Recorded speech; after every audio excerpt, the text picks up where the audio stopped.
안녕하세요. 풋볼 포레스트입니다. AFC 아약스는 FC 바르셀로나의 라마시아와 비견될 정도로 유럽 최고의 유스 시스템을 가지고 있는 팀으로 아약스가 배출해낸 빅리그 출신 선수들은 셀 수도 없을 만큼 너무나도 많습니다. 한국 축구팬으로서 한국 선수도 저런 좋은 환경에서 성장했으면 좋겠다는 생각이 항상 드는데요. 그런데 실제로 아약스 유스팀에서 실력을 갈고 닦아 프로 커리어를 시작했던 한국 선수가 있었습니다. 그는 누구일까요? 그의 이름은 석현준, 1991년생으로 포지션은 스트라이커입니다. 석현준은 어릴 때부터 특출난 재능을 지닌 스트라이커였고 U15 대표팀, U17 대표팀을 거쳐 용인FC 산하 고등학교인 배감고등학교에 입학할 정도로 시작부터 남다른 유망주였습니다. 이후 같은 용인FC 산하에서 더 강력한 팀인 신갈고등학교로 팀을 옮긴 석현준의 잠재성은 더욱 폭발했고 2009년 10월 배낭 하나 메고 네덜란드로 건너가 AFC 아약스의 입단 테스트에 통과한 뒤 입단하게 되면서 대한민국 전역을 놀라게 했습니다. 사실 보통의 국내에서 유망한 선수라면 국내 명문대학교나 K리그에 입단하여 탄탄대로를 걷는 게 어떻게 보면 더 편할 수도 있지만 석현준은 예나 지금이나 도전에 있어서 마다하지 않는 인물이었기 때문에 아약스에 입단하여 유럽리그 도전을 시작한 것이었습니다. 석현준은 2010년 1월에 팀에 합류하여 2009-2010 시즌 후반기 아약스 2군 경기에 투입됐는데 놀랍게도 입단하자마자 2군 리그에서 9경기 8골 2도움을 기록하는 맹활약을 펼칩니다. 이런 활약에 토트넘에서 이용표를 지도하기도 했던 마틴 욜 아약스 1군 감독은 그를 콜업시켰고 2010년 2월 3일 로다 JC와의 경기에서 LLBC 데뷔전을 치르게 됩니다. 2월 18일에는 유벤투스와의 유로파리그 경기에도 뛰게 되면서 불과 몇 달 전만 해도 한국 고등학교 리그를 소화하던 석현준은 유럽 무대에 자신의 이름을 당당히 새기게 됩니다. 결국 2009-2010 시즌 최종적으로 1군에서 LADBC 3경기나 출전하면서 성공적인 데뷔 시즌을 보내게 됩니다. 차근차근 성장하고 있던 석현준이었지만 이때부터 대한민국 네티즌들은 석현준을 왜 국가대표에 안 뽑냐는 등의 빗발치는 요구를 가했고 결국 그러한 여론에 2010년 9월 이란과의 경기에서 다소 이른 A매치 데뷔전을 치렀으나 별다른 활약을 보여주지 못하면서 순식간에 거품 선수가 되어버리고 맙니다. 아무튼 2010-2011 시즌 프로에서 두 번째 시즌을 보내게 된 석현준은 이전 시즌과는 달리 팀에서 완벽히 전력의 신세가 돼버리고 말았고 1군 경기에 단 한 번도 모습을 내보이지 못하면서 시즌 종료 후 계약 만료와 함께 팀에서 방출되고 맙니다.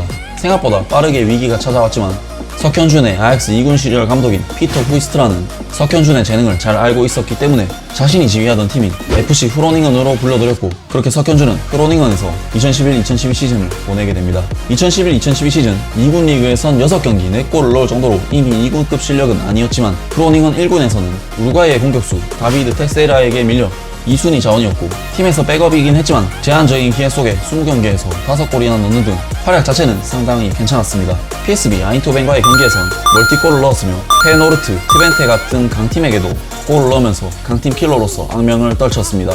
PSV를 상대로 2골을 넣었을 때 감독이 너는 언젠간 AC밀란에도 갈 수 있는 재능이라며 극찬했다고 하죠. 게다가 말이 20경기지 교체 출전이 대부분이었기 때문에 출전 시간은 767분, 풀타임 기준 8.5경기 수준에 불과했습니다. 재밌는 사실은 이 시즌에 석현준과 함께 호흡을 맞췄던 선수들로는 두산 타디치와 버질 반다이크가 있었는데 반다이크는 91년생 동갑 친구로서 우정을 과시하기도 했습니다. 하지만 2012-2013 시즌 석현준은 네덜란드 청소년 대표팀에서 12경기 10골을 넣고 혜성같이 등장한 제네로 제파이크의 영입으로 입지가 심각하게 흔들렸고 2012-2013 시즌 전반기 7경기 출전 무득점이라는 최악의 부진에 빠지고 맙니다. 결국 2군으로 강등된 석현준은 2군 리그 경기를 뛰었지만 2군 리그에서도 6경기 한 골에 그치며 심상치 않은 폼 저하를 겪게 됩니다. 결국 팀에서 완전히 전력의 신세가 된 석현준은 뛸 수 있는 팀을 찾아 나서야 했고 2013년 1월 포르투갈의 CS 마리티무로 이적하게 됩니다. 당시 마리티무는 주전 공격수인 다닐로 디아스가 시즌 한 골에 그치는 최악의 부진에 빠져 있었고 경기 감각이 부족했던 석현준은 마리티무에서 주전 자리를 차지하여 후반기 14경기에 출전 4골을 기록하며 부활에 성공하게 됩니다. 특히 4골 중 2골이 포르투갈 리그 최고의 명문팀들인 FC 포르투와 스포르팅을 상대로 한 득점인 만큼 포르투갈에서도 강팀의 강한 면모를 보였습니다. 포르투갈에서 순조롭게 적응한 모습을 보여줬고 다음 시즌이 더욱 기대되는 석현준이었지만 2013년 여름 사우디아라비아의 알아흘리는 석현준에 대해 44억의 이적료를 제시했고 결국 가난한 구단이었던 마리티무는 석현준을 알아흘리로 이적시키게 됩니다. 그런데 포르투갈 리그보다 훨씬 수준이 낮은 사우디 무대였음에도 석현준은 리그 적응에 굉장히 어려움을 느꼈고 13-14 시즌 14경기에서 2골 1도움에 그치면서 심각한 부진에 빠지고 맙니다. 결국 석현준은 다시 이적을 생각해야만 했고 2014년 여름 클루브 대 나시오날과 계약하며 자신이 좋은 모습을 보여줬던 포르투갈 무대로 다시 돌아오게 됩니다. 하지만 그동안 심각한 부진에 빠져있었던 석현준이었기 때문에 나시오날에서도 부진은 이어졌고 결국 반 시즌 만에 13경기 2골에 그치면서 포르투갈 청소년 대표팀 공격수였던 루카스 주앙에게 주전 자리를 내주고 맙니다. 팀에서 애매한 신세가 된 석현주는 결국 다시 이적을 결심했으며 2015년 1월 불과 23살에 불과했던 석현주는 자신의 6번째 팀인 비토리아 세투발로 이적하게 됩니다. 당시 비토리아 세투발은 이렇다 할 공격수가 없어서 한 경기당 한 골이 안 나올 정도로 최악의 빈공에 시달리고 있었고 팀은 강등 문턱에서 허덕이고 있었습니다. 석현주는 팀에 합류하자마자 주전 자리를 차지했으며 17경기에서 4골을 넣는 좋은 활약으로 팀을 강등 위기에서 구해냈습니다. 특히 히우 아베와의 경기에서 동점골로 팀의 역전승의 발판을 마련하고 강등권 경쟁팀이었던 아로카와의 경기에서 결승골을 넣는 등 순도 높은 골들을 넣어 팀에 많은 도움이 됐죠. 게다가 당시 팀 상황 자체가 4골을 넣은 석현준이 팀 내 최다 득점자일 정도로 최악의 빈공에 시달리고 있었기에 이어지는 2015-2016 시즌도 비토리아에서는 석현준에게 기대를 걸 수밖에 없는 상황이었습니다. 그리고 2015-2016 시즌 석현주는 비토리아에서 믿을 수 없는 대활약을 펼치기 시작합니다. 석현주는 초반 5경기에서 4골 4도움을 기록하는 괴물 같은 활약을 선보이며 팀에 완전히 녹아들었음을 증명했고 이때의 활약은 그를 따라다닌 한국의 질라탄이라는 별명과도 상통하는 테크니컬하고 파워풀한 모습을 겸비한 석현준의 완전체 같은 느낌을 가져다 줄 정도로 빼어났습니다. 브라가를 상대로는 프리킥으로도 득점에 성공하는 등 정말 질라탄 같은 활약을 펼쳤고 전반기 16경기에서 9골 7도움이라는 경기당 공격 포인트 1을 상회하는 활약을 펼쳤습니다. 이에 포르투갈의 강호들이 석현준을 눈독들이기 시작했고 석현준은 2016년 1월 마침내 포르투갈 최고 명문 클럽 FC 포르투에 입단하게 됩니다. 석현준의 계속해서 오른 주가에 국가대표팀에서도 석현준을 다시 불러들이기 시작했고 석현준은 체코와의 경기에서 페트르 체흐를 상대로 강력한 슈팅을 꽂아 넣는 등 임팩트 있는 활약을 펼치게 됩니다. 하지만 당시 포르투에는 포르투갈 국가대표 공격수인 안드레 실바 그리고 최고의 풋볼 매니저 유망주 뱅상 아부바카르가 버티고 있었고 석현준은 후반 뚝배기용 공격수로 전락하면서 포르투에서 후반기 9경기 1골 2도움에 그치고 맙니다. 비토리아에서 마침내 재능을 만개시켰는데 B클럽 이적 후 벤치만 달구면서 다시 폼이 떨어지는 참 여러모로 아쉬운 시즌이었습니다. 결국 FC 포르투는 석현준을 전력외로 분류했고 그를 이적시키게 되죠. FC 포르투를 떠난 석현준 선수의 근황은 어떻게 될까요? 2016-2017 시즌 석현준은 터키 슈퍼리그의 트라부전스포르로 임대되었습니다. 당시 트라부전스포르의 핵심 공격수였던 오스카 카르도조가 올림피아코스로 떠난 상황이었고 석현준과 유사한 스타일의 선수이기도 했기 때문에 석현준은 카르도조의 빈자리를 그대로 대체했습니다. 하지만 포르투에서 벤치를 달구면서 경기 감각이 상당히 떨어졌던 석현준은 터키 리그에서 전혀 적응하지 못했고 결국 10경기 무득점이라는 처참한 성적으로 반 시즌 만에 임대가 해지되는 굴욕을 겪고 맙니다. 임대 복귀했지만 포르투에서 자리가 없긴 마찬가지였고 결국 2017년 2월 석현준은 헝가리 리그의 데브레체니로 임대됩니다.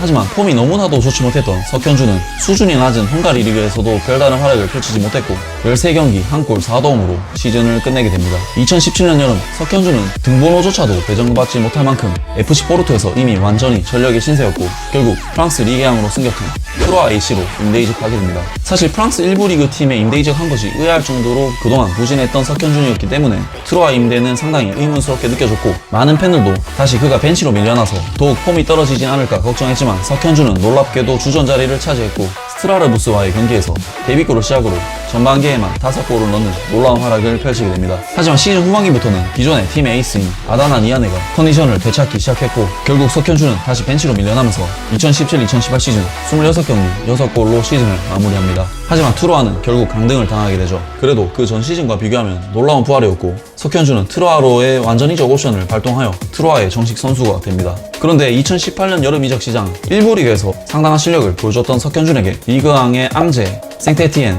랭스 등이 관심을 보이기 시작했고 결국 석현준은 수월한 경쟁을 펼칠 수 있는 승격팀 랭스로 등번호 10번을 부여받고 이적하게 됩니다. 랭스에서는 석현준에게 역대 2위의 이적료를 지불할 정도로 큰 기대감을 나타냈죠. 하지만 2018-2019 시즌 석현준은 랭스에서 잔부상에 시달리는 등 제 컨디션을 유지하지 못했고 시즌 22경기에서 3골에 그치는 부진에 빠지면서 자신에게 지불된 이적료 값을 해내지 못하게 됩니다.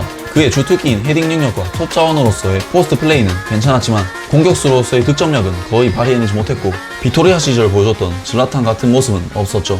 결국 석현준 선수는 2019-2020 시즌 13경기 출전 1골 1도움에 그치는 부진으로 전반기 시즌을 마무리했고 결국 2020년 1월 자신의 친정팀이자 당시 2부 리그에 속해 있었던 트로아로 재이적을 감행하게 됩니다. 트로아로 이적한 석현준 선수는 2019-2020 시즌 후반기 5경기에서 2골을 터뜨리는 등 순조롭게 팀에 적응했지만 2020-21 시즌에는 종아리 부상과 코로나19 확진 등으로 많은 경기에 빠지게 되면서 시즌 18경기 출전, 3골을 기록. 그렇게 만족스러운 활약을 펼치지는 못했지만 소속팀 트로아는 프랑스 리그2에서 우승을 차지하면서 석현준 선수는 성인 프로 선수가 된 이후 처음으로 리그 우승을 경험하게 됩니다. 그리고 2021-22 시즌 석현준 선수는 2년 만에 돌아온 리그왕에서 9경기에 출전했지만 단 하나의 공격 포인트를 기록하지 못하는 등 2018년 랭스 이적 이후 거의 몇 년 동안 뚜렷한 활약을 펼치지 못하고 있으며 최근에는 불미스러운 사건으로 인해 국내 축구 팬들에게 비난의 대상이 되고 있는 여러모로 일이 잘 안 풀리고 있는 석현준 선수의 최근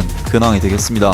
19살의 나이로 AFC 아약스라는 명문 클럽에 입단했던 석현준 선수도 어느새 만 30세의 베테랑 선수가 되었습니다. 석현준 선수에게 다소 아쉬운 부분은 자신이 기량을 발휘해내고 있을 때 항상 이적을 선택해버리면서 좋은 폼을 계속해서 이끌어가지 못했다는 점에 있는데요. 비록 현재 불미스러운 일로 인해 말이 많은 석현준 선수이지만 남은 선수 생활은 좀 꾸준하게 커리어를 이어갔으면 좋겠습니다. 아무튼 오늘 영상은 여기까지고요. 영상 재밌게 보셨다면 구독과 좋아요 그리고 댓글 부탁드립니다. 감사합니다.